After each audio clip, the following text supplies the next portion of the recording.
Hi everyone, it's Liz. I hope you're all doing well today. First of all, I apologise for the weird lighting and also the fact that you might hear some rain going on.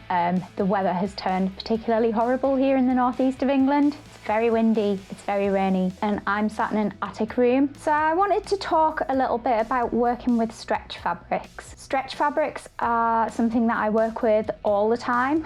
I pretty much exclusively work with stretch fabrics. Even when I'm working with woven fabrics, they've often got a little bit of spandex or elastane content to them. I really like wearing comfy clothes. I'm all about being comfy, and there's literally nothing more comfy than an elasticated waistband and stretchy fabrics. So working with stretch fabrics and jerseys can be a little bit of a learning curve, but as with anything, if you know the right tips and tricks, it can be super easy. And as with anything, practice makes perfect, so don't be put off if it seems a bit tough at first. You'll definitely get the hang of it. So without any more jabbering on from me, I'm gonna get right into it. Needles is what I want to talk about first. I'm pretty positive that if you get the needles right for any project, it makes it 100% easier. So needles are the one thing that you need to get right with jersey or stretch fabrics. If you use the wrong needle, you're definitely going to end up with skipped stitches, or potentially the fabric might even disappear down into the throat plate of your machine, or you might end up with knotted thread. Basically, you'll end up with a whole host of issues. So you can either use a specific stretch needle, or you can use a ballpoint needle, which has a rounded end, which is made for slipping between the yarn in knitted fabrics. Or my favourite is to use a Microtex needle. Microtex needles are very sharp, which actually flies in the face of what is generally recommended for using with stretch fabrics.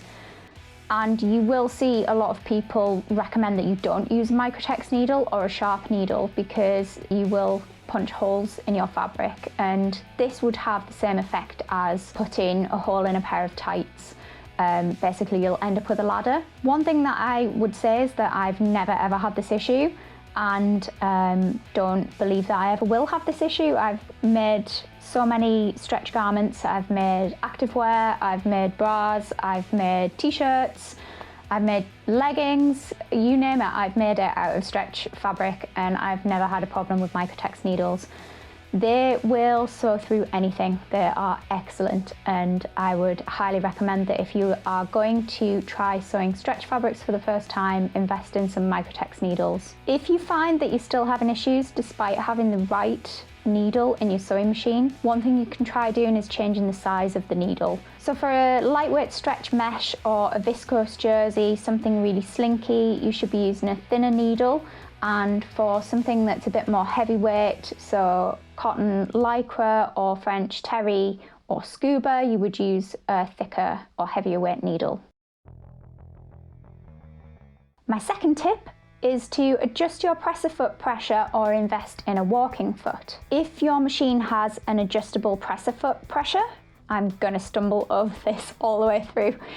If your machine has an adjustable presser foot pressure, now is the time to play with it. If you're sewing seams or hems and you find that they're getting stretched out or going wavy, then you need to back off on the presser foot pressure. A lot of machines have a little dial at the top or a dial at the side, and there will be instructions in your manual that will tell you what you need to do to back off on the pressure. My first sewing machine did not have an adjustable presser foot pressure, and actually it was one of the reasons why I upgraded. But what you can do is, if you don't have such a setting, you can actually buy a thing called a walking foot. Basically what this is a presser foot that walks along the surface of the fabric, and what this allows is for the fabric to be pulled evenly underneath the presser foot without being stretched or dragged. This is particularly useful when you've got lots of different layers and you want to keep them all moving through the presser foot at the same rate,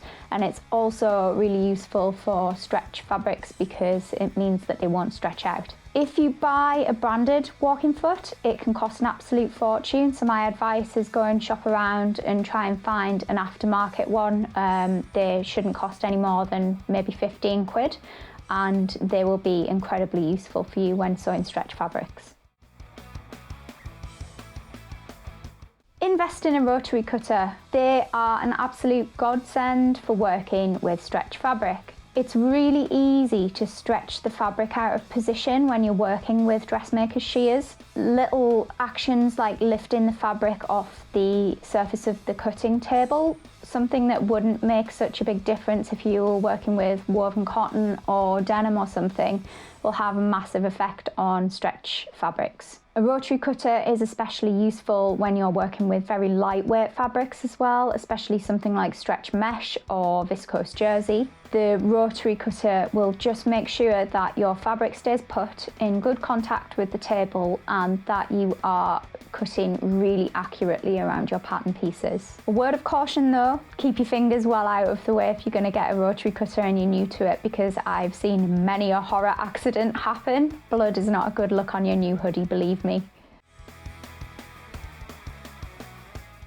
Start practicing with easier fabrics. To start with, I'd use fabrics that are slightly thicker and have a good spandex or elastane content. Spandex and elastane are also known as lycra. So look for something like a poly spandex scuba, or you could look for a 95-5 blend of cotton lycra or French terry. 95-5 just refers to the ratio of cotton to lycra, so it's 95% cotton, 5% spandex, elastane or lycra. These are ideal for starting your journey with. They're a little bit thicker, they're stretchy and have good recovery. They shouldn't cause you too much of a nightmare. If you use a heavier weight cotton lycra or a French terry, you'll also find that the edges don't tend to roll up quite as badly, which makes seaming them a lot easier. The nice thing about using either a stretchy scuba or a French terry or cotton lycra is also that they come in such a wealth of different prints, different colours. They're really easy to find now, so have a good look around, shop around, and you'll find some amazing fabrics. One question I get asked quite a lot is, should I invest in an overlocker? And for me, it's always a resounding yes, absolutely, you should. If you're looking to take your sewing to the next level, I do believe that an overlocker just elevates your sewing and the finish of your clothes just to that next level. And they're also really, really useful when you're sewing a lot of stretch fabrics. If you look at any store-bought t-shirt or sweatshirt or anything like that, you will definitely see overlocked seams. The really useful thing about an overlocker is that every seam retains stretch, so overlocked edges are really very stretchy, which means that if you're pulling on your leggings or your t-shirt, you're not likely to end up with popped stitches. They also have something called a differential feed as well, which is basically the rate at which the machine pulls the fabric underneath the presser foot. And what you can do is you can adjust that so that if your seams are starting to get slightly stretched out or a bit wavy, you can adjust that setting and you can get rid of any stretching that might be occurring. They're also incredibly quick as well, so you sew and finish your seam in one pass, which is something that you can't really do on a sewing machine. Using one for the first time is definitely a bit of a learning curve. They are not that straightforward to thread. A lot of people have issues with it, but once you've mastered the technique for threading your own overlocker, you should be well away with it. I definitely would say that once you've tried one, used one, you will wonder how you ever lived without it. You can definitely sew stretch fabric if you have a sewing machine, but you do need to make sure that you have some stitches on there that will enable you to sew stretch fabrics without the seams all popping. Stretch stitches will make sure that your seams have the right amount of stretch and stability, and if you use a straight stitch, it will likely pop open. Triple straight stitch is one of the ones that you should be looking to use on things like vertical seams. So if you think side seams on hoodies and t-shirts or leggings, and also crotch seams. This looks like a really thick straight stitch, but it has quite a lot of give to it. You can use a zigzag for hems. Some of the decorative stitches like honeycomb also look great for finishing hems as well. And the 3-step zigzag is what you should be looking to use when you're attaching elastic to a waistband or to the bottom of a bra, something like that. So that concludes my top tips for working with jersey fabrics or stretch fabrics. If you like this video, please give it a big thumbs up down below. It'll just make sure that it gets out and seen by more people. And if you enjoyed this video, please don't forget to subscribe. Thanks everyone for watching, and I will see you next time. Bye!